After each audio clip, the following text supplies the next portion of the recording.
Confident Stock Podcast is brought to you by My Evergreen Med Spa. Located in Houston in the Woodlands, My Evergreen Med Spa brings to you the latest aesthetic treatments in the most luxurious environment. Remember, My Evergreen Med Spa, it's me time elevated.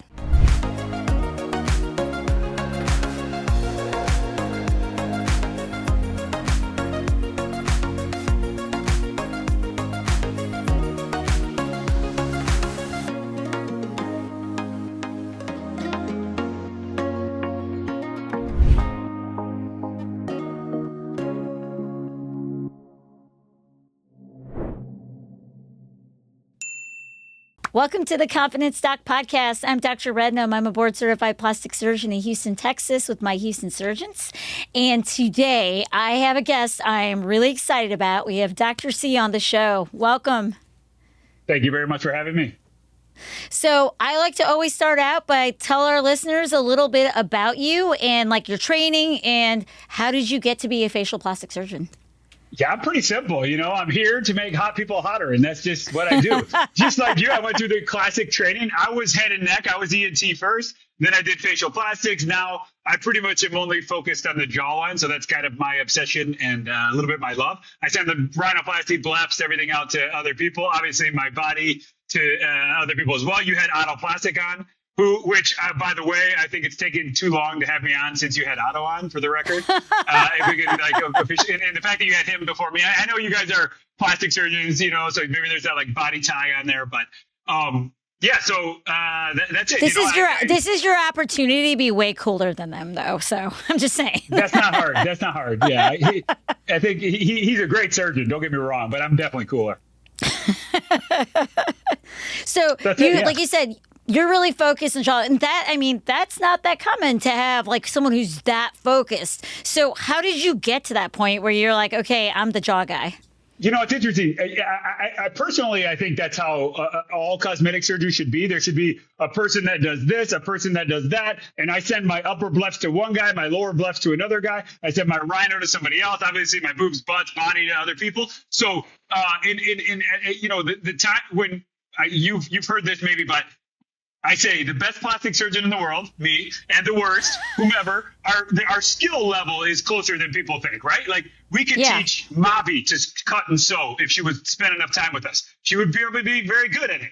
And, what really makes us different is the number of cases we do, right? I'm on pace this year after Q1 to do like 350 jawlines this year. So it's like, I'm going to be better than everybody, I would say, because I like focus like over and over. And then a really cool part, I think, about plastic surgery, about anything you become obsessed with. I have a very obsessive personality. The more it's kind of odd. You would think like people say, don't you get bored of doing jawlines?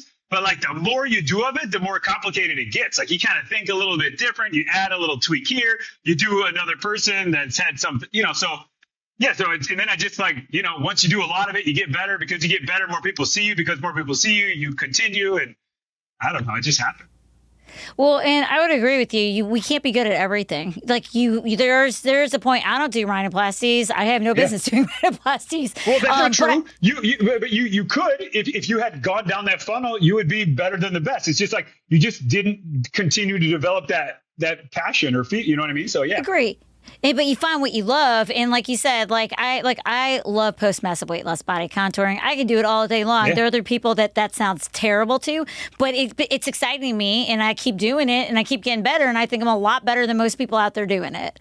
It's funny. I remember Otto, like he's a few years older than me, and I asked him, I was like, dude, how do you get these people to let you post all over social media? And he's like, watch, once you get in there, like then you do more of it, you post that, and then more people see you for it. Now my patients are like pissed if I don't post them. They're like, what the hell, man? It wasn't good enough. And so, it's it's just like this funnel that ultimately you get doing more of what you love and you get good at what you love. And like, boom, that goes for any field, I think. But you're super active on social media. That's actually how I first saw you. I was like, oh man, this guy's fun. He's great work. How did you get started in social media? Like, was that something natural for you? Yeah, it just kind of happened. I mean, I was a little bit the age before social media. Even when I first started, there was the YouTube era. There's Yeah. videos of me 15 years ago with YouTube talking on it. And I mean, for better or worse, I say, you think I like dancing on there? Obviously a little bit of the attention. I think you might. I think you might actually. I like a little bit of it, but so, and then it just became a necessity. Like, as you know, we just hired Eric Anderson, who Navi knows, or Mavi knows, a great body guy. And he's like, what do I got to do? I'm like, dude, you got to do it all. You got to do Instagram. Yeah. You got to do TikTok. You got to do YouTube. As we spoke a little bit before, I personally think you got to do OnlyFans. I think if you don't have an OnlyFans account, you're missing the boat.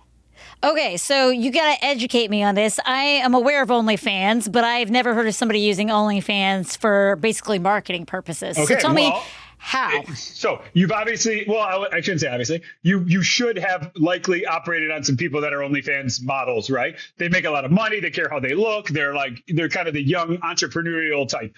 And I happen to operate on one of the executives from OnlyFans. And, Rachel Ray, you remember Rachel Ray? She's like a cooker, yeah, like a chef. Yeah. And she's got an OnlyFans account. So they really are trying to, I mean, she doesn't get naked on there like me. She teaches and shows. I would if I had to. I tell the team, I'm like, guys, if we're really hurting and the economy sucks, I'll take care of it. Don't worry. But to get to the technical aspects of it, OnlyFans in their first 4 years had 350 million subscribers. Facebook in their first 4 years had 250 million subscribers. So they are outpacing Facebook from, acquisition perspective. And you know who Charlie D'Amelio is? She was like a young, early TikToker. Yeah, I looked her up actually before this. She made, I think in 2022, she made like 30 million. Okay. Like, good for her. She's killing all of us. And she's a beautiful woman, very intelligent, but really not that outstanding from a talent perspective. She was just an early adopter. So I think, owning it early, getting on it, teaching, talking. I mean, why are you doing this podcast? Like, same thing, like getting your voice out there is all that matters. And then people are like, hey, she seems like a nice woman. I bet she's she's also a good surgeon. Okay. I think I might go to her. Cool. And that's all it's about for me. So you're lecturing on OnlyFans. Not lecturing, but you're doing education on there. Yeah. It's mostly educational. Yeah. I mean, it's all educational. Yeah. And then no judge. Yeah. I've done a lot of OnlyFans models, kind of when you get in there, and they kind of refer each other to me. So I've done the little interviews with them about it. It's funny because, most of them are really shy, whiwhich is a little bit. It's like their on-screen persona is different than their actual. So you get them in this kind of format, and they don't. It's hard to make it. It's hard to connect with them the same way that you think you could. But So for me, it's just about getting the information out there. That's fascinating. And I like it because you're thinking outside of the box with that, right? Like, at some point, social media was totally outside the box for people. I'm part of a bigger entity now, so it's a little complicated. We could get in there if you want, but they were pretty nervous about it when I got on there. But I'd already been on there. I could see that. I could see that. Somebody's told them, and the CEO calls me and he's like, "Hey," I'm like, "Dude, don't worry about it. It's gonna be fine. Trust me." So. Yeah. You're like, I'm being successful for you. Don't worry. Yeah, don't worry. Just look at that. Look at the monthly statements. That's all you care about. Which is true. So let me ask you this, right? So you are the jaw guy. So what do you do that sets you apart, that makes you so good at this? It's interesting. As you know this because you're a plastic surgeon. I think really I take a lot of time with my pre-op consults in getting what people want. So I guarantee it, and I kind of stand by that. I promise you, I'll get you what you want if I end up operating on you. Now, the most of that comes to figuring out if it's possible for what their goals are.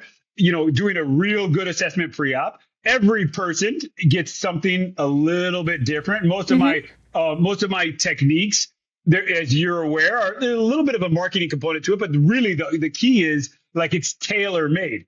One skin type gets this, the Asian mandibles wider, the Eastern Europeans narrow, so you got to adjust it for each person. And I think I really listen to my patients. And luckily, I'm at the point where if I don't think I can make you happy, I'll tell you somebody else who might be able to. You know what I mean? It's easy for me to not do it if I don't think I'm going to be able to get them there. So that's probably what really sets me apart. And then because this is all I do, I know all of the techniques, the custom made, the genioplasty, the mandibular advancements, And I've tried them all, unfortunately, for the people that I had to redo 3 times. But, like now I'm to the point where I'm pretty confident in what I recommend that it's going to make people happy. So short answer, I think it's really being super specific and tailor-made, and then kind of obsessing about like the very small minutia. Yeah. I remember like going back residency, Dr. Menick, who was like the forehead flap guy, right? And I remember I got assigned to pick him up from the airport, and like he said, and that's exactly what he said. He's like, you pick one thing and you become the best at it. And he's like, no one's going to argue with you because no one else has a waiting room that has every single person in there who needs the same thing. And you're the only one that really knows how to do it. You'd be surprised at the number of people that reach out to me, surgeons, and like have problems or complications, and I'm happy to help. I mean, I help, I think the field is close enough from that perspective, but I mean, I'm happy to help people, particularly if there's a complication, So yeah, I think it's a nice spot to be. There was a surgeon, Dean Toriumi, who was a big rhino guy I trained with. And I remember, dude, like every day he had his surgeries, and he would be like, okay, what are we doing today? Like show up to the OR. And I'm like, dude, how does he not know what he's doing today? And it was just because he knew, like, no matter what it was, he was comfortable. And, your first 5 years out, your schedule, like 6 months in advance, you're like stressing about the case. So now I'm to the point where I'm like, James, what do we got today? And like, I know I'm going to be able to handle it. And then unless it's something weird, somehow they snuck on my schedule. I'm like, why the hell am I doing this? Whatever. So, that's and it's a comfortable spot to be, ultimately. Yeah, and I laugh. I remember like my first years out, and I would like write a list of my steps and cross them out, and our anesthesiologist would be laughing at me. And like now it's exactly like that. I'm like, okay, what are we doing today? It's exactly that. And it's a level of comfort, I say, like, surgeons and pilots, you want them to be like super confident. That's kind of why we can be a little prickly from time to time, because we like our protocols. And we do that for a reason, so that we can focus on what matters. I don't want to think about the tumescent. I don't want to think about the tape or this. And when it's wrong, it really pisses me off, because I'm expecting that to be how it is, so I can plan on the other stuff. So yeah, I try to like apologize that way normally. I know that there's kind of general standards for what's considered attractive for a woman's jawline versus a man's. But do you feel like currently there's kind of like, I would say that still changes over time. And like for women particularly right now, is there something that you find like a lot of people are saying, I really want this particular aspect of my jaw to look some way? It's a good question. I'm so like scarred in my head. I had this woman, she was very, petite, slender, feminine. I don't know the proper words to use here, and I did it, and she looked spectacular. It's like, I mean, I would have posted it all over the place. And she came post, I was like, dude, this is great. And she's like, you know what? I was going for something a little more masculine. And she didn't mean masculine in like a man way, but she wanted sharp and square and broad. Yeah. So, I mean, now I have a pre-op quiz. It has all these questions. I mean, I really hammer it down. And you just definitely now you cannot make any assumptions. There's just, the world is developed, not necessarily a bad way, but people are very expressive in how they want their face and jaw and neck to look, whether it be AI or social media or whatever it is, and then again, you've had it, I'm sure, or most people have. You have somebody you're like, damn, that person looks good. And they're like, I don't know, it's not enough, or it's too much, or vice versa. You're like, oh, I could have done better. And they're like, oh my God, I love you. So the key is they're paying, they're the ones so it's for them. How many people come and say, what would you do to me, doc? And I'm like looking at them, I was like, no, why aren't you going to go home and get like in the mirror and like really focus on one thing, So it's really about getting them happy. So I think that's how I've been able to be successful. Yeah. That's awesome. So tell me about the term algor beauty. What does that mean? It's funny. I just told my wife last night, I was like, dude, this book is fucking coming together. So I'm writing a book called Algor Beauty, The Girl with Many Faces. And I'm kind of a little bit of a data nerd. I'm into the AI and quantum computing and generative AI. And it's I'm sure you're seeing it as well. It's the fact that these people are coming into me with stuff that I can't do. So there's a selfish component to it that I can't do. They come in, they show me their generated photo or somebody on the screen that is impossible. And it's really manipulating what people think they want. Or I don't know, they believe it or they think it. So it's the algorithms driven manipulation of what people appreciate as beautiful, as attractive, as sexy, whatever. I mean, there's so many ways to describe it, but it's that fact that and then now it's into generative AI. It's soon going to be agent driven. Then you're going to get into quantum computing on top of it. Like it's going to get worse. So it's just about increasing the literature. And the book follows a fictional character and some fictional surgeons, which is like, it's a conglomeration of all my patients and all my, it's a fictional patient and a fictional surgeon, but they're all like all my friends and all my patients together, and how like the algorithms have like molded both of their decision makings into like this big ball of a mess, and then things blow up. So, and then there's like a part 2 that's like data driven, or data backed, science backed data on why people are stressed and anxious and, a mess because of all of this, and how people like you and I take advantage of it, for lack of a better way to say it. Yeah. So, it's interesting. Yeah. I've been working on it for a long time, but it's just like, it's getting pushed to the scene now. So I'm trying to get it done. Did you see there was a woman recently, she was getting married. She decided to let ChatGPT tell her what type of plastic surgery she required before surgery.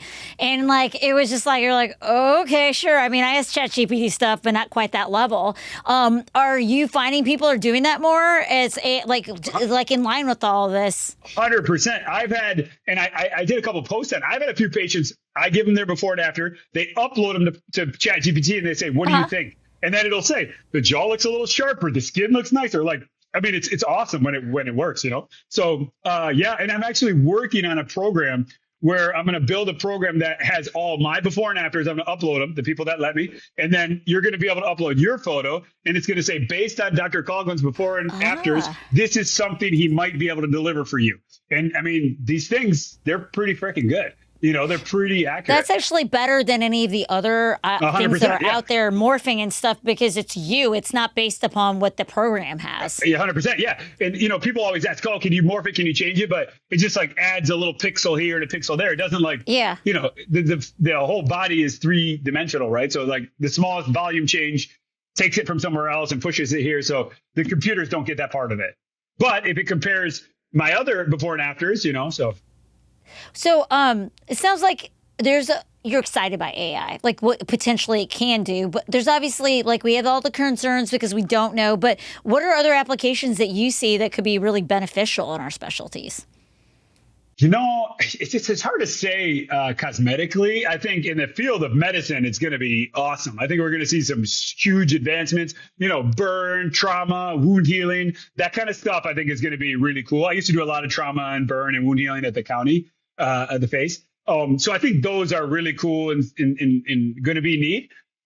I'm happy to look at a photo somebody has of an AI generated image of themselves, because at least it gives me an idea of what they're thinking.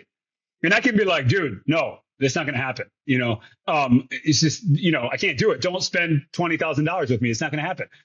So I think in that way, the most angry patients I've had they just didn't, the patient and I were on the wrong idea. Like, I think they look amazing. They wanted something different. I mean, earlier in my career, you get better and better every day. But so from that, I think from that perspective, it can be good. I always hate recommending to people like, oh, put your face into AI and ask what it would look, because I don't want to like plant that seed in their head to have them start doing that, but it is effective. So, yeah, I don't know. I don't know if I answered the question or not, but it's a hard, I mean, I think we don't know right now, right? I know that like they're looking into using AI for like planning surgical stuff too as well. Yeah. But I mean, obviously it's only as good as the data it's been given.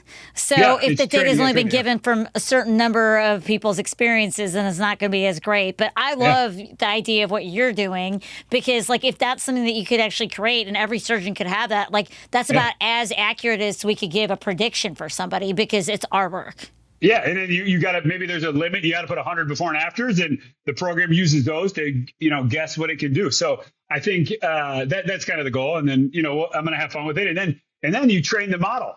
Hey, I told this person I could do this. You said I was going to do this. This is what I did. Did I accomplish what you said, or were you overestimating, underestimating? So that's how you fine tune these systems. And that's the thing that I think a lot of people don't get, that without that, then it becomes generative. Then it's like, I have a patient bring it in and their eyeballs are bigger, so it's like, you can't do that. There's no way to increase the sclera. So yeah, cutting a little bit of that eyelids. Yeah. Yeah. Oh, yeah. What's some stuff that you're excited about coming up in the future? Like stuff that you are really excited personally about? You know, it's funny. Somebody was telling I know me, that's like a really broad question, but somebody was telling me, oh, you got to learn this preservation rhino stuff. You got to learn this. I was like, dude, it's like a new rhino technique they're doing. I'm not in the business of learning anything new. I want to keep perfecting what I really know. If it has to do with the jawline, I can make it better. Probably the kind of regenerative medicine phase, I think is going to be cool. You know, whether it be stem cells or embryonic cells or some way to kind of stimulate the body's cells to grow back what we got. It could be superficial fat, could be some of the bone, you know. So I would say that's probably where it's at in the future. There's definitely going to be some anti-aging stuff that I think we're not aware of, like along the lines of hyperbaric or some kind of preservation thing that we don't know. Yeah. So I definitely want your thoughts, because jawline goes hand in hand with your angle on your neck, right? Like, I mean, so what are your thoughts on some of the devices out there? Right? There's a million devices now, like, you know, get your snatch neck. You don't need it. So what are your thoughts on some of these? Is anybody sponsoring this episode that we have to shout out to? No. Nobody. No. But if they want to, they could email her. Brought or me. to you by. I tell because many patients ask that same question. That. And we have like a little research division, and Steve Diane, my partner, he's like really involved in that kind of stuff. So we get a lot of the early ones, and I kind of have access to any one I want because we can use them in the research for them. As you know, they probably all can be done to the point of efficacy, and they can all be done to the point of hurting somebody. So it's like people make these blanket statements on Reddit. They go down the hole and they say, oh, you know, this device lost my fat or something. So that's my first caveat. That just keep that in mind. Second, they're all just using different wavelengths of energy to tighten different or manipulate different layers of the face or body in your case or my case or whatever. So yeah, I think they can be done well. I don't use many devices, and I have like 4 different ones that I could probably use interchangeably. And the whole thing I'm doing is changing the amount of energy or heat I'm delivering to kind of shrivel up the skin. So I'm not super pro device. There hasn't been one that I was like, oh man, I better look out for my job, you know, kind of thing. So that's really, I don't think and so. then, you know, you've seen it. I have as well. There's like those horror stories of people getting burned or like you can really, so it's always a benefit risk scenario. They're like, oh, you know, the J plasma, da, da, da, da. But then, well, it works until it goes a little too far and then it's a friggin' mess, you know? So you just got to be careful with them. Yeah. And I think that's just it, is like there's some that have some benefit, but it's also being realistic about what you can achieve with these things. Yeah. And of course, if it's coming from the industry person themselves, it's the miracle, it's the miracle device. It's going to end all. Unless they were to sponsor this podcast, then they would get a good shout out. And then it is the best device we have ever used. Then we're both scared about our job. Yeah. So your book, when is your book coming out? Like going to be published? I'm hoping to have like I said June, so it's not going to happen by then. I don't think I'm going to get my last edition to my editor by the end of May, I think early June. So probably June, July, August. I think I'm just going to self-publish it. I was like looking at publishers and stuff, but it's like a mess, you know, when you do it that way. I've talked to a few people, so I'm hoping July, definulfly summer. I'll send you a copy. I'll send you and Bobby. I'll send you guys copies. You know, I was going to say actually a really good publisher. It's a plastics guy, Alfredo Hoyos. He's like the total definer. He's a Colombian plastic surgeon.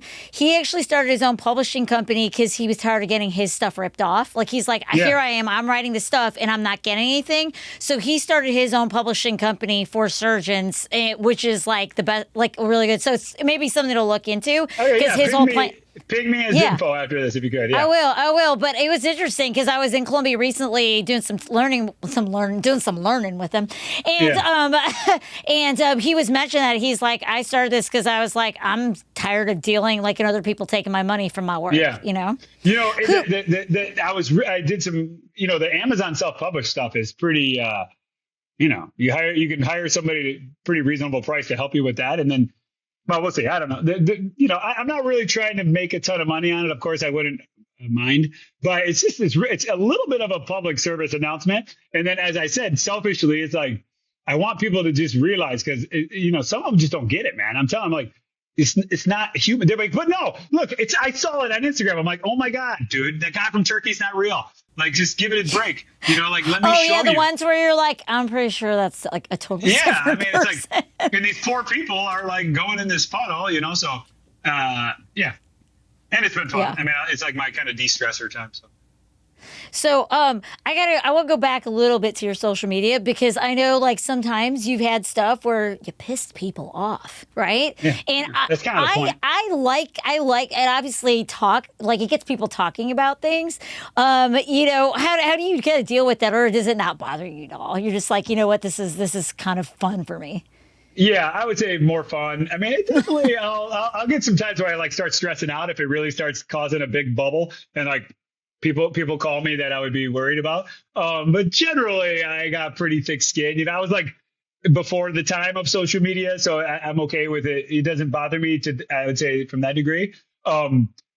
Yeah, it's a fine line. I have a little bit of a cadence to my social media. I help a lot of people with social media. And it's like, you do a funny one, you do a before and after, you do a staff one. Yeah. And I try to kind of keep some sort of a cadence like that so people see it, but you got to always throw in the before and after. And then I have my team look at the consults and see what's happening and coming. So there's a method to the madness. But yeah, I really consider it work really when I'm doing it. So I try to think about it like that. And like, it's part of the job, and I try to tell younger surgeons, like, well, I don't really know if I can do that. And, anybody can do social media.